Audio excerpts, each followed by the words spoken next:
அனைவருக்கும் வணக்கம். இப்போ வந்து பார்த்தீங்கன்னா, முக்கோணத்தோடு தொடர்புடைய சுற்றளவை பற்றி இந்த சம்மில் வந்து நம்ம பார்க்க போகிறோம். அதாவது 3 சென்டிமீட்டர், 4 சென்டிமீட்டர் மற்றும் 5 சென்டிமீட்டர் பக்க அளவுகள் கொண்ட ஒரு முக்கோணத்தின் சுற்றளவு காணுங்க. அப்போ பக்கம் 1னுடைய அளவு என்னது? 3 சென்டிமீட்டர். பக்கம் 2னுடைய அளவு என்னது? 4 சென்டிமீட்டர். பக்கம் 3னுடைய அளவு என்னது?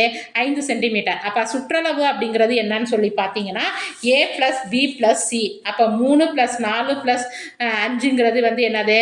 கூட்டணும்னா என்ன வருது? 12 சென்டிமீட்டர். அப்போ முக்கோணத்தின் சுற்றளவு அப்படிங்கிறது என்னன்னு பார்த்தீங்கன்னா 12 சென்டிமீட்டர். அதேமாரி பார்த்தீங்கன்னா இதில் இன்னொரு தொடர்புடைய இன்னொரு சம்மையும் பார்த்துடலாம்.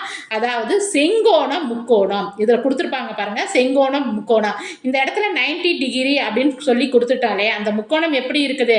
செங்கோண முக்கோணமாக இருக்குது. அதான் ஒரு செங்கோண முக்கோணத்தில் செங்கோணத்தை தாங்கும் பக்கங்கள் 11 சென்டிமீட்டர் 28 சென்டிமீட்டர் நீளமுடையவை என்றால் அம்முக்கோணத்தின் பரப்பளவினை காண்க அப்படின்னு சொல்றாங்க. பரப்பளவுக்கு என்ன? அதுக்கு வந்து வாய்ப்பாடு பரப்பளவு ½ × BH சதுர அலகுகள். அப்ப பிங்கிறது வந்து இதுல வந்து என்னது? 11 சென்டிமீட்டர். அப்போ வந்து இன்னொரு ஹெச்ங்கிறது என்னது? உயரம். அப்போ அது வந்து பார்த்தீங்கன்னா 28 சென்டிமீட்டர். அப்போ இதனுடைய ஃபார்முலா என்னது? ½ × BH. அப்போ அரை × 11 × 28. அப்போ 2ஐயும் 28ஐயும் அடித்தா எத்தனை? 14. அப்போ 11 × 14 = என்னது? 154 சதுர சென்டிமீட்டர். இதுதான் வந்து செங்கோண முக்கோணத்தினுடைய பரப்பளவை காணுகின்ற சூத்திரமாக அமைந்துள்ளது. நன்றி, வணக்கம்.